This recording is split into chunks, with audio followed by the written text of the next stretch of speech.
টাইমত অকণমান ওলাই আহিছোঁ আৰু এতিয়া আমি যাব ওলাইছোঁ বাক্সা জিলাৰ অন্তৰ্গত বগামাটি নামৰ ঠাইটোলৈ সকলোৰে পৰিচিত হয় একচুৱেলি।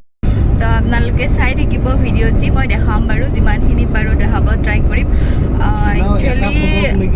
একচুৱেলি এইখিনি কথা মানে মোৰ যিটো ভাইটি হয় তেওঁ কৈ আছে পিছফালৰ পৰাই। আচলতে ঠাণ্ডাৰ দিনত আহি বহুত বেছি ভাল লাগে। ঠাণ্ডাৰ দিন বুলি নহয়, পিকনিক টাইমত, এতিয়া অফ চিজন হয়, তথাপিও আৰু আমি ভাবিছোঁ এবাৰ ঘূৰি আহোঁ। তো আপোনালোকক দেখাম, তো চাই থাকিব ভিডিঅ'টি। তো এতিয়া আমি এনেদৰে গৈ আছোঁ। আপোনালোকে ৰাস্তাটো দেখিছে কিমান ধুনীয়া, দুয়োফালে সেউজীয়া ধাননি পথাৰ আৰু মাজেৰে ৰাস্তাটো গৈছে। আমাৰ বাইহাটা চাৰিআলিৰ পৰা এপ্ৰক্সিমেটলি 50 কিলোমিটাৰমান হ'ব। অসম ভূটানৰ সীমান্তত হয়, বাক্সা জিলাৰ অন্তৰ্গত। খুব ধুনীয়া প্লেচ।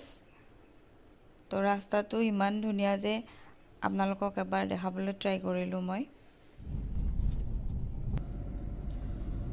আমি এতিয়া গৈ আছোঁ গোৰেশ্বৰ এৰিলোঁ। বহুত ধুনীয়া পিকনিক স্পট, আপোনালোকে আহিব পাৰে।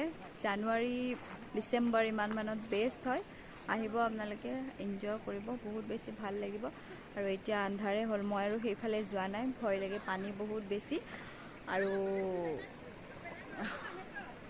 ৰাতি মানে ইভিনিং হৈও আহিছে আৰু এইফালে বাঘৰ কাৰণে ভয়, হাতীৰ কাৰণে ভয়, ভাল নালাগে আৰু। তো সেইকাৰণে এইকেইটা হোৱাই নাই, ফটো উঠা দেখিছে নহয়। এতিয়া বহুত টাইমেই হৈ গ'ল, আমি যাম আৰু গধূলি হৈ গ'ল। আপোনালোকে দেখিছে ইয়াত ভয়ো লাগে, হাতী চাতী ওলাই, বনৰীয়া হাতী। তো আপোনালোকে আহিব ইয়াতে, অসমৰ ইমান ধুনীয়া পিকনিক প্লেচ হয়, আহিলে ভাল পাব। তো সেইকাৰণে